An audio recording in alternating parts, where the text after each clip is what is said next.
어제로 데살로니가 전서 묵상을 마쳤고요. 남아있는 10월 여러 날들은 시편 말씀 묵상으로 시작이 되어집니다. 오늘 시편 1편, 우리들에게 너무나 유명한 말씀이죠. 복 있는 사람은, 이렇게 시작을 하죠. 자, 복 있는 사람은 누구일까요? 우리가 살아가는 세상에 많은 사람들에게 물었을 때 복 있는 사람이란 누구일까요? 라는 질문에 대해서 아마 가장 많이 나오는 대답은 돈 많은 사람? 이렇게 되지 않을까요? 아니면 좀 더 자아 실현에 대한 꿈을 가지고 있는 사람이라면 돈을 떠나서라도 내가 하고 싶었던 일을 성취하고 또한 그 일로 인하여서 나의 자아가 실현된 그 모든 삶의 모습들, 그게 복 있는 사람이라고 할 수 있겠죠. 또한 부모된 우리의 모습 가운데 자녀들과의 관계 속에서의 복 있는 사람은 누구일까요? 자녀들이 자기가 원하는 바를 살아가며 또한 그 모든 삶의 여정 가운데 부모를 떠나 또 하나의 그런 주도를 가진 사람으로서 가장으로서 자신의 삶을 영위하며 얼마든지 살아가는 그 모습을 보고 있는 그 부모, 그건 역시 부모로서 복 있는 사람이라고 할 수 있을 겁니다. 이것처럼 복 있는 사람은 이렇게 시작을 할 때에 우리가 처해 있는 상황이나 환경이나 또한 우리가 생각하고 있는 모든 기준에 있어서 그것이 부합이 되어질 때에 우리는 복 있는 사람이야 라고 말을 할 수 있는 것이죠. 자, 시편 1편에서 그렇다면 하나님이 보시기에 복 있는 사람은 누구냐라는 거예요. 우리의 처해 있는 상황과 기준과 환경 속에서 우리가 바라보는 복 있는 사람의 정의가 앞서 말씀드린 그러한 것들이었다면 하나님이 보시기에 복 있는 사람은 누구냐라는 거죠. 1절을 보실까요? 복 있는 사람은 악인들의 꾀를 따르지 아니하며 죄인들의 길에 서지 아니하며 오만한 자들의 자리에 앉지 아니하고. 자, 여기서 복 있는 사람은 단수로 시작하죠. 하지만 잘 보셔요. 악인들, 죄인들, 오만한 자들, 복수입니다. 여러분, 시편은 말 그대로 시예요.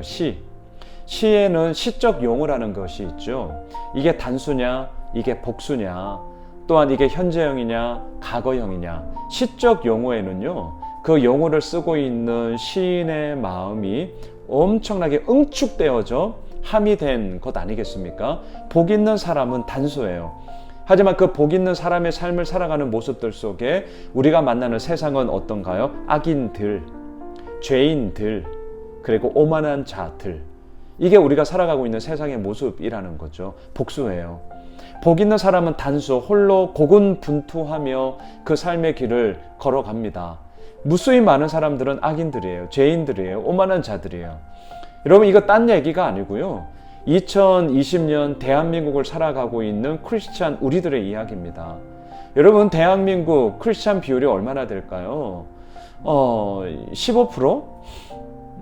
15%도 될까요? 아니면 제가 종종 말씀을 드리지만 캠퍼스의 자료에 의하면 현재 우리나라의 캠퍼스 복음화 비율은 3% 미만입니다.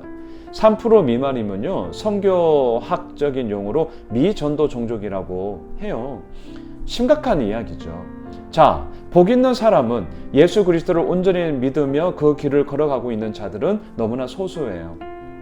하지만 죄인들, 악인들, 오만한 자들은요, 너무나도 허다한 무리들로서 우리의 삶을 옭아매고 있다라는 것이죠. 자, 그러한 세상 가운데요, 잘 보십시오. 동사를 잘 보세요. 악인들의 꾀를 따르지 아니하며, 따르다, 걸어가는 모습이죠. 죄인들의 길에 서지 않는다, 서 있음. 그리고 더 나아가 오만한 자들의 자리에 앉지 아니하고, 앉음. 자, 걷다, 서다, 앉다. 이 점층적인 지금 모습이 보입니까? 걸어갔어요. 그리고 어느 정도 선에서 내가 딱 서 있는 거죠. 그리고 더 나아가서는 오만한 자들처럼 이제는 그 자리에 딱 앉아서 떵떵거리면서 나 자신을 과시하고자 하는 세상의 많은 모습들 속에 우리 복 있는 사람들, 하나님을 믿고 예수 그리스도의 말씀을 오늘도 붙잡고 나아가는 우리는 어떻게 해야 되냐고요? 그 길을 걷지 않는 거예요. 그곳에 서 있지 않는 거라니까요. 그리고 그 자리에 앉지 않는 것이죠. 그럼 어떻게 해야 되냐고요? 2절입니다. 오직 여호와의 율법을 즐거워하여 그의 율법을 주야로 묵상하라 하는도다. 자, 묵상이라는 단어, 되새김질이라는 원어의 뜻을 가지고 있습니다. 씹고 또 씹고 또 씹어서 그것 가운데 정말 엑기스, 그 진액이 무엇인지, 그리고 그것을 내가 오늘도 섭취함으로 말미암아 주야 밤낮을 가리지 않고 내가 걸어가고 있는 길, 내가 지금 서 있는 길, 그리고 내가 지금 앉고자 하는 길이 과연 하나님이 보시기에 옳은 길인가, 그것에 대한 온전한 기준을 밤낮으로 주의 말씀을 묵상, 되새김질함으로 나의 삶을 성찰하는 자, 그가 바로 복 있는 자죠. 여러분, 악인들, 죄인들, 오만한 자들은 다수예요. 복수예요. 복 있는 사람은 단수예요.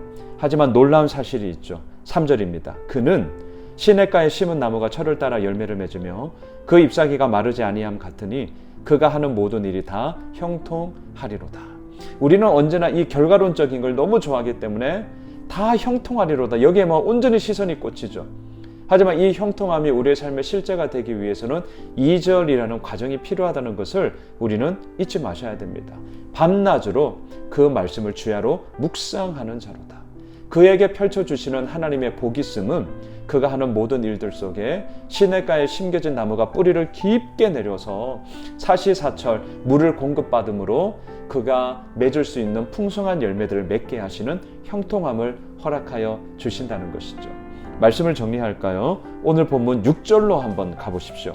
무릇 의인들의 길은 여호와께서 인정하시나 악인들의 길은 망하리로다. 자, 이 구절을 저는 이렇게 한번 정리하겠습니다. 고로 너는 어떤 길을 걸어갈래? 악인들의 길, 아니면 반대로 의인들의 길. 의인들의 길은 하나님의 인정을 받지만 악인들의 길은요, 망하게 됩니다. 이렇게 딱 보는 순간 우리 답은 너무나 분명하죠. 의인들의 길로 가고자 하지 않겠습니까? 그렇다면 그 의인들의 길을 걸어가면 뭐냐고요? 오늘 이 아침에도 우리가 시편 말씀 앞에서 밤낮으로 그 말씀을 되씹는 그 과정을 통하여서 우리가 나아가야 한다는 사실입니다. 복 있는 사람이 됩시다. 그 길을 우리가 걸어갑시다. 악인들, 죄인들, 오만한 자들, 복수의 다수가 우리의 삶의 여정에는 쫙 깔려 있어요.